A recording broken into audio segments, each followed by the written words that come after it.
Bonjour à tous. Alors aujourd'hui, je vais vous montrer comment faire la procédure de demande de numérisation côté comptoir de prêt. C'est la procédure qui est en ce moment utilisée à McGill. La procédure que je vais vous montrer, elle fonctionne avec la réservation de niveau 1 pour laquelle on a créé une politique de réservation particulière, demande de numérisation.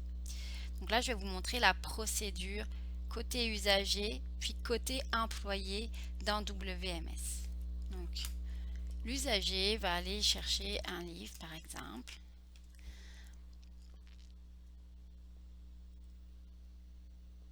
Voilà. Chat sauvage.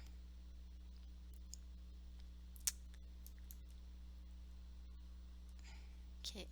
Il va cliquer sur obtenir le document.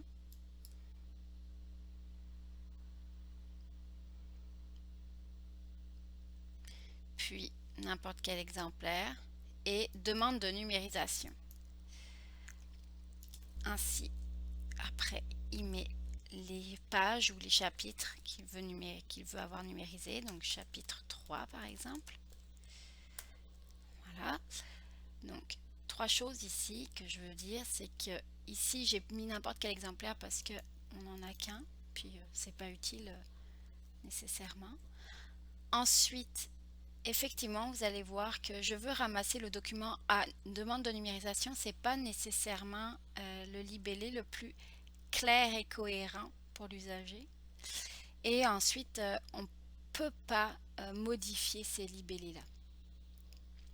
Donc même pour description note, il faut savoir quand même que pour l'usager qu'il doit mettre l'information de ce qui veut être numérisé dans cette boîte de texte. Envoyer. Donc je suis 1 sur 1 sur la file des réservations. Donc ma demande de numérisation a été envoyée. Maintenant côté WMS, comment ça se passe? Donc là je vais aller vérifier où est-ce que je suis. Campus de Trois-Rivières, c'est bon. Donc je vais aller dans circulation. Et je vais aller dans les rapports pour voir la liste des réservations à récupérer. Je vais mettre à jour pour être sûr que c'est la dernière liste à jour qu'on voit. Et je vais aller repérer les demandes de numérisation via la colonne endroit de collecte. Hop, je clique 2 fois parce que scan article est tout en bas de la liste et que c'est un tri par ordre alphabétique. Donc scan article devient en haut de la liste. Je vérifie que j'ai bien l'information, que l'usager m'a bien donné l'information sur ce qu'il voulait numériser ici. Et là, je vais aller sélectionner l'item et faire l'impression.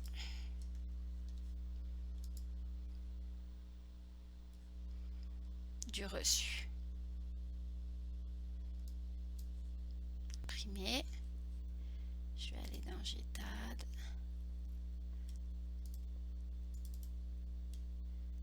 Je vais sélectionner celui-là et le mettre à jour. Voilà.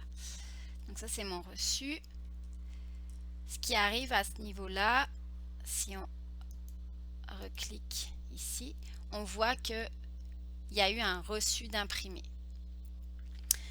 Ce qui signifie donc que normalement pour les employés qui viendraient derrière et qui trieraient ça, ça signifie que quelqu'un d'autre est allé chercher le document sur les rayons. Une fois que j'ai le document sur les rayons, que je l'ai plus sur les rayons mais que je l'ai entre mes mains, je vais aller donc faire un retour dessus. Donc retour. Là, il va me dire de l'acheminer à Scan Article. Donc mon point de cueillette, parce que dans la demande de réservation, l'usager a dit qu'il veut aller ramasser le document à Scan Article, à demande de numérisation en fait.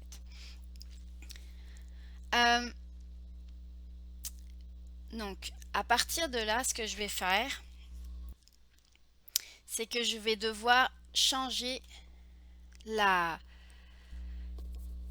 shelving location temporairement pour pouvoir appliquer la politique de réservation demande de numérisation à mon document.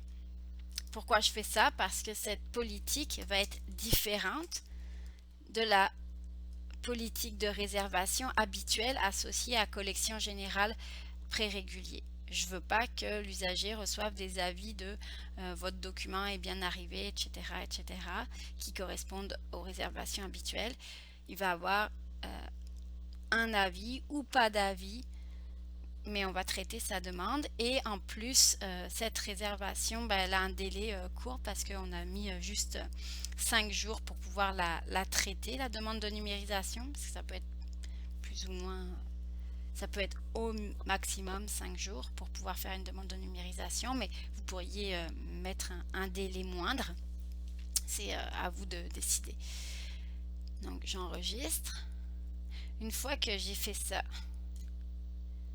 je vais refaire un retour, mais dans le point de cueillette, où il faut aller, puisqu'il est en transit vers Scan Article. Je vais me localiser à Scan Article. Ok, là je suis bien à Scan Article. Je vais aller refaire un retour pour... Et là, il va tomber réservé. Ok. Une fois qu'il tombe réservé, ce qui va arriver, c'est que dans Discovery, ben, le document n'est plus disponible. Hein, il est en réservation, on hold. Donc, l'affichage dans Discovery est cohérent avec l'état de disponibilité du document puisqu'on en a besoin pour le numériser. Donc, l'employé va aller faire la numérisation. Alors, dans certains cas, dans certaines bibliothèques comme à McGill, comme il y a plusieurs succursales éclatées, c'est pas l'équipe de PEB qui va aller faire la cueillette du document et faire cette procédure-là. C'est les personnes au comptoir de près de la succursale dont la demande à partir de laquelle la demande de numérisation est faite, et ces employés vont ensuite envoyer le document numérisé à l'équipe de PEB qui, eux, vont faire l'envoi à l'usager. Donc ça, c'est la procédure qu'ils utilisent. On peut le faire. Ça peut être aussi toujours la même personne qui fait toutes ces opérations. Donc, reprenons. La personne qui s'occupe de la numérisation va numériser le document. Éventuellement, il y a envoi à l'équipe de PEB si c'est deux équipes différentes. Et l'équipe de PEB récupère le document. C'est la même personne qui fait la numérisation et le PEB qui va aller ensuite dans Prêt entre bibliothèques.